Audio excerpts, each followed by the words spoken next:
guys, welcome back to the channel. Today we are going to be filming a little question and answer type video for you.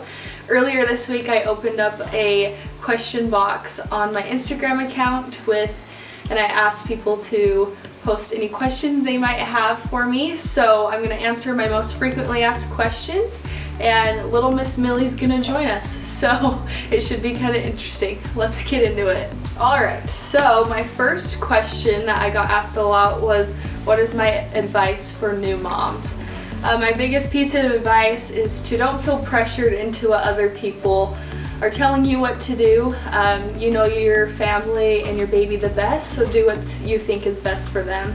And I also really highly suggest to be patient with yourself and your baby.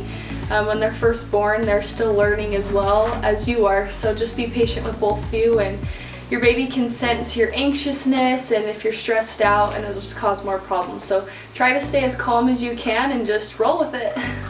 So the next question is, what is one thing I wish I could have told myself before I became a mom?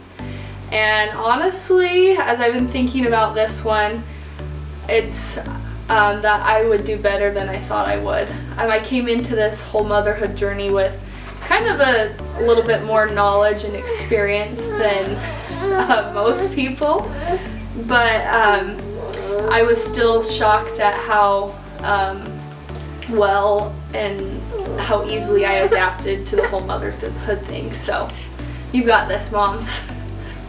Alright, so the next question that we got asked was, how did we decide on Amelia's name?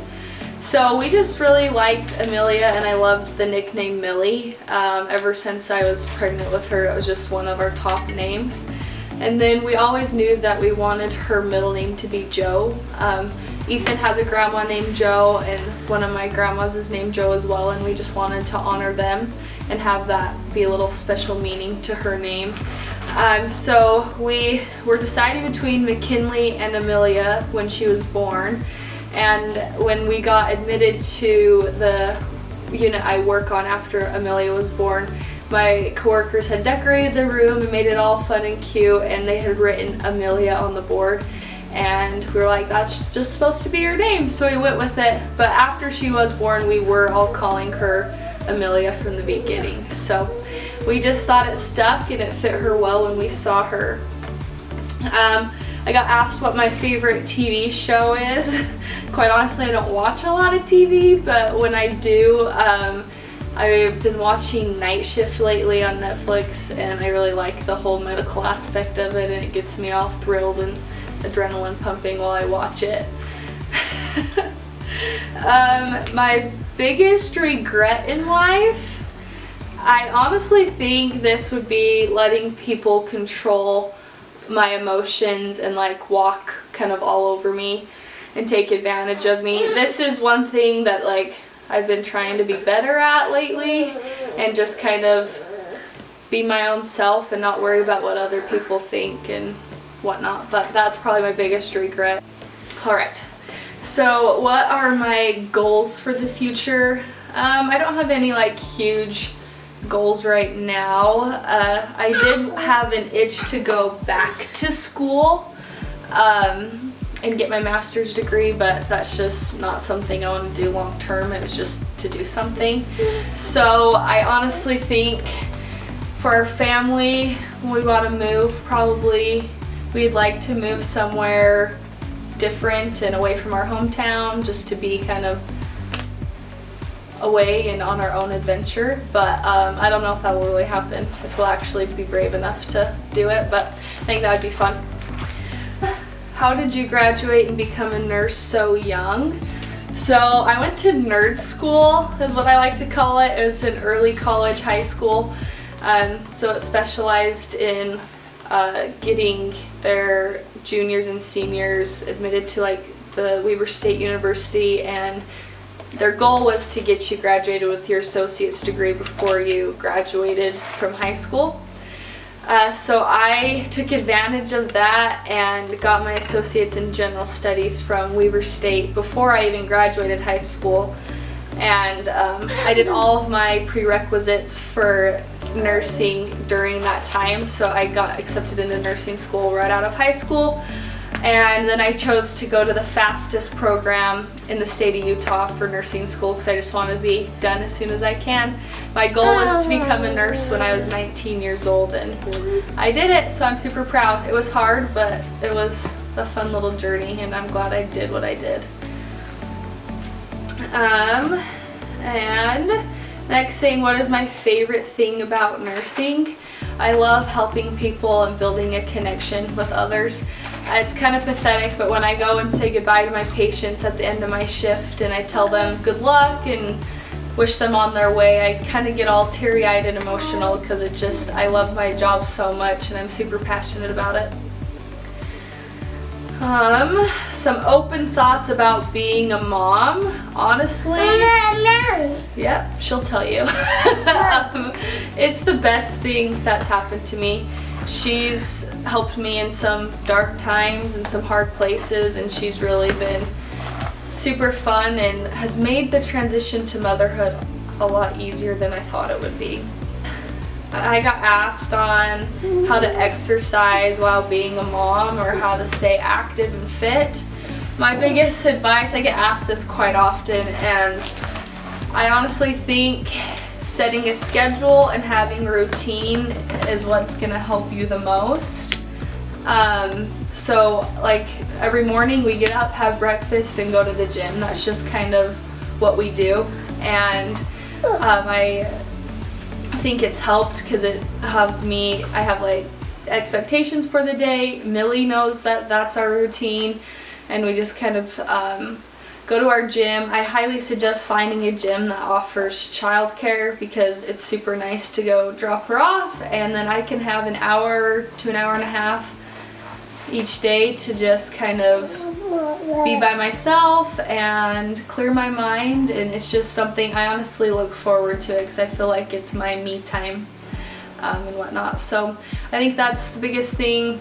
If you can't go to the gym, I think just finding time, or in the morning before the babies are awake or during nap time, just move your body for like 30 minutes a day. It will make a huge difference in your mental health. I got asked on some sleep regression tips and tricks. So sleep regressions are inevitable. They're gonna happen. They happen around 4, 8, 12, 18, and 24 months of age. So they happen quite often, and it's normal for babies to go through this.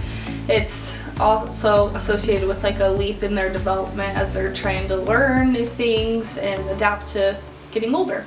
But my biggest tip is to stick to the schedule or the way the baby was sleeping before the sleep regression started. So if you were co-sleeping with your baby, you can continue that. If you weren't co-sleeping and baby was in his or her own crib in their room, try to be strong-willed enough to stick with it. Don't give in to their nightly awakenings and just pull them into bed with you and sleep, because that's going to create a nasty habit, and after the sleep regression it's going to be hard to re-sleep train them basically. So I think sticking to that same routine or schedule will benefit you in the long run, but it's still going to suck and it's going to be hard.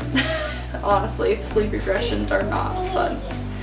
And then also maximize your baby's sleep window or awake windows. So try to stretch those awake windows. There's certain hours that a baby should be awake between naps at certain ages, and so just to be able to maximize those and make sure they're extra and tired when you do put them down will help them sleep better.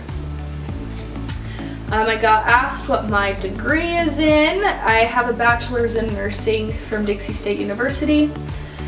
I've also been asked what certificates I have beside like my degree. So I recently got NRP certified, which is the neonatal resuscitation program. I did that through my job, and then obviously I'm CPR and BLS certified. And I got asked if I work in a specific unit in the hospital, and I do. I work on the mother-baby unit, so I take care of all the new moms and new babies, and it's the best thing. Did you always know you wanted to be a nurse? And that is a resounding yes. I have always wanted to be a baby nurse, is what I said growing up. I knew that was like what I was called to do, and I've loved it, and I'm so glad I pushed myself to be able to do this job, and it's so rewarding. What has been your biggest struggle raising your little girl so far? Honestly, it has nothing to do with her, but everyone else's opinions and just trying to zone them out. My number one baby item that I can't live without, that would have to be a sound machine. We love the Hatch baby sound machine. I can control it from my phone, it's Bluetooth, it's great. And then I got asked how I transitioned Amelia to her crib when she was born. So since we came home from the hospital, I had her nap in her nursery in her crib at least once a day. So one nap I would just lay her down when she was awake and had her put herself to sleep and get used to sleeping in that environment. And then at nighttime she slept in our room in a cradle next to our bed. But after a few weeks, so I think she was like 6 to 8 weeks old, I just bit the bullet and just put her in the crib one night, and she did great. We're back. I have a few more questions to ask or to answer. The next one being if we've chosen a name for our baby. And yes, we have. I'm not gonna announce it until she's born though. And I do feel so weird that I chose her name. I was about 20 weeks pregnant when we decided that this would be her name. And with Millie, I was like, I'm not deciding her name until I see her and she's born. And I just never say never, because I said I'd never name a baby before they're born, and look what I did. So we're super excited about it. I feel like that's supposed to be her name, and we feel really good about it, and I love her name. So I'm excited for her to be here and we can share her name with all of you guys. And then I got asked how my pregnancy has been so far, and honestly it's been different than Millie's in the fact that I didn't get super sick at the beginning. With Amelia's pregnancy, I got mono actually during the first trimester, so it made it really hard. And I was extra sick on top of first trimester normal sickness. So I was nervous I'd be that sick this time, but I was kind of fine, just the normal nausea. And I'm feeling good now. She's just crammed in there and getting really tight. I don't really show much, so she just curls up in a ball and tries to find space where she can. But she's super low on my bladder, and that's one thing that's different.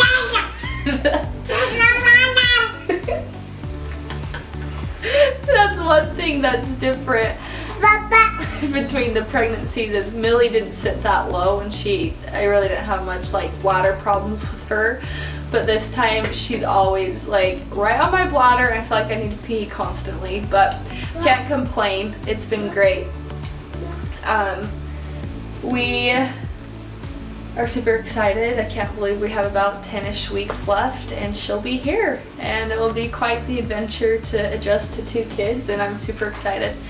So anyways, that is a wrap for the video. Thanks for submitting your questions. I'll probably do one in a few months so I can answer more of you guys' questions. But make sure you like, subscribe, comment down below, you know, all the goods. But thanks for being here. We're excited for next week's video. I'm going to be filming safe sleep for babies and how to swaddle a baby, because that's what I get asked a lot at my job, is how do you swaddle a baby? So figured I'd put out a video so you guys could have some resources for your little ones. So thanks for watching. We'll see you next week. Can you say bye?